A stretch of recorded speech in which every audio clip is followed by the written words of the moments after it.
तो आज हम इस नए आर्थिक सर्वेक्षण यानी इकोनॉमिक सर्वे के एक बहुत ही दिलचस्प विश्लेषण में गोता लगाने जा रहे हैं। इस देश की अर्थव्यवस्था का एक फुल बॉडी हेल्थ चेकअप या कह लीजिए रिपोर्ट कार्ड मान सकते हैं। ये कोई ऐसा वैसा डॉक्यूमेंट नहीं है, बल्कि ये सटीक रूप से बताता है कि हमारी अर्थव्यवस्था की सेहत असल में कैसी है। आज की इस चर्चा में हम इकोनॉमी के रिपोर्ट कार्ड से शुरुआत करेंगे, विकास के मुख्य इंजनों को समझेंगे, इंफ्रास्ट्रक्चर और सामाजिक प्रगति को देखेंगे और फिर एक बहुत ही चौंकाने वाले हेल्थ टेक चैलेंज पर बात करेंगे। अंत में हम सामरिक अनिवार्यता के बड़े लक्ष्य पर नजर डालेंगे।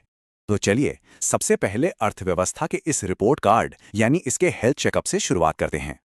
आगे बढ़ने से पहले एक छोटी सी बात साफ कर लेते हैं। अक्सर बजट और इकोनॉमिक सर्वे में थोड़ा कंफ्यूजन हो जाता है। देखिए, बजट भविष्य के अनुमानों के बारे में होता है, लेकिन ये सर्वे पिछले साल के वास्तविक प्रदर्शन का एक ऑथेंटिक एनालिसिस है। मतलब कोई भविष्यवाणी नहीं, सिर्फ ठोस और हकीकत वाले आंकड़े। और हकीकत की बात करें तो सबसे बड़ी हेडलाइन जो उभरकर सामने आई है वो है 7.4% की रियल जीडीपी ग्रोथ रेट। वित्तीय वर्ष 2025-26 के लिए ये आंकड़ा सच में बहुत प्रभावशाली है। दुनिया भर में चल रही उथल-पुथल के बीच ये साबित करता है कि अर्थव्यवस्था में एक जबरदस्त मोमेंटम बना हुआ है। अब जाहिर है दिमाग में ये सवाल आता है कि इस ग्रोथ के पीछे मेन इंजन कौन से हैं।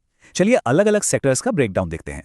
अगर हम आंकड़ों को थोड़ा करीब से देखें तो सर्विस सेक्टर का दबदबा बिल्कुल साफ नजर आता है। यह सेक्टर 9.1% की कमाल की रफ्तार से दौड़ रहा है। वहीं दूसरी तरफ मैन्युफैक्चरिंग यानी उद्योग 7% और कृषि 3.1% की रफ्तार के साथ इस पूरी ग्रोथ को एक बहुत ही मजबूत स्ट्रक्चरल सपोर्ट दे रहे हैं। और हाँ, जब हम मैन्युफैक्चरिंग की बात करते हैं तो पीएलआई यानी प्रोडक्शन लिंक्ड इंसेंटिव स्कीम का जिक्र करना बहुत जरूरी है। ये स्कीम 14 अहम सेक्टर्स में एक्टिव है और इसने गेम पलट के रख दिया है। करीब 1.6 लाख करोड़ रुपए का नया इन्वेस्टमेंट आया है, 18.7 लाख करोड़ का प्रोडक्शन वैल्यू जनरेट हुआ है और सबसे शानदार बात, लगभग 12.5 लाख नई नौकरियां पैदा हुई हैं। सच में ये इकोनॉमी के लिए एक बहुत बड़ा बूस्टर है। इसके बाद आइए इंफ्रास्ट्रक्चर और इन्वेस्टमेंट की ओर बढ़ते हैं, जो सीधे तौर पर हमारे भविष्य की नींव रख रहे हैं। एक समय था जब हमारे यहाँ कनेक्टिविटी काफी सीमित हुआ करती थी, लेकिन आज भौतिक ढांचा बहुत तेजी से बदल रहा है। अब हमारे पास 5,364 किलोमीटर लंबे हाई स्पीड हाईवे कॉरिडोर्स हैं। ये एक घातांकीय छलांग है। मतलब व्यापार और आवाजाही को इतनी रफ्तार मिल रही है जो पहले कभी नहीं देखी गई। सिर्फ सड़कें ही नहीं, एविएशन सेक्टर भी अक्षरशः ऊंची उड़ान भर रहा है। देश में हवाई अड्डों की कुल संख्या अब 164 तक पहुंच गई है।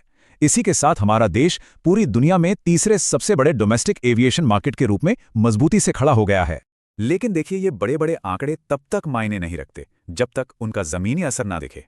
इसलिए अब सामाजिक प्रगति के ग्राउंड रियलिटी को समझना जरूरी है। ये हिस्सा इस पूरे विश्लेषण का शायद सबसे गहरा और प्रभावशाली हिस्सा है। मल्टी डायमेंशनल पॉवर्टी इंडेक्स यानी बहुआयामी गरीबी के मोर्चे पर एक ऐतिहासिक गिरावट दर्ज की गई है। जो आंकड़ा कभी 55% से ज्यादा हुआ करता था, वो अब एकदम गिरकर सिर्फ 11% के आसपास आ गया है।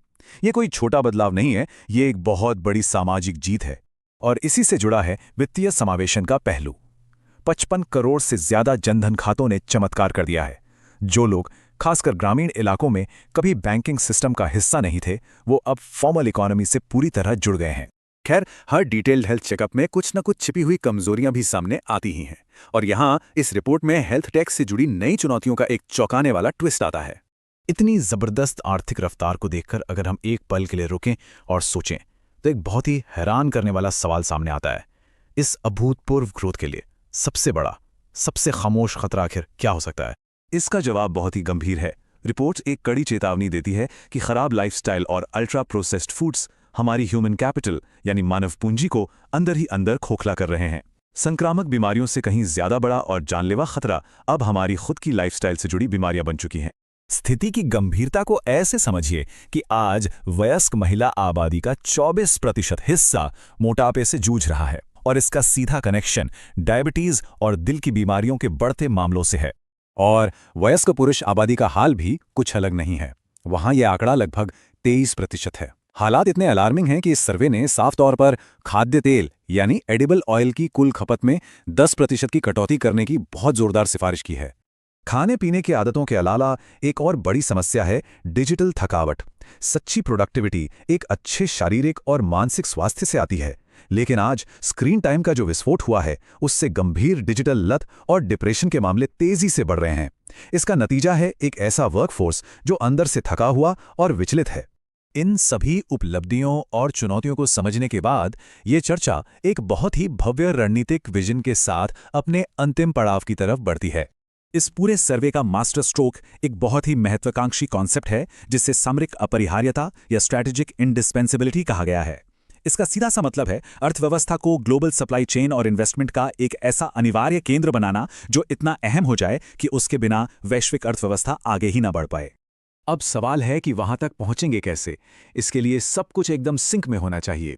सरकार को लगातार सुधार करने होंगे, प्राइवेट सेक्टर को भारी निवेश करना होगा और सबसे बड़ी बात, मानव पूंजी को शारीरिक और मानसिक रूप से एकदम फिट और फोकस रहना होगा।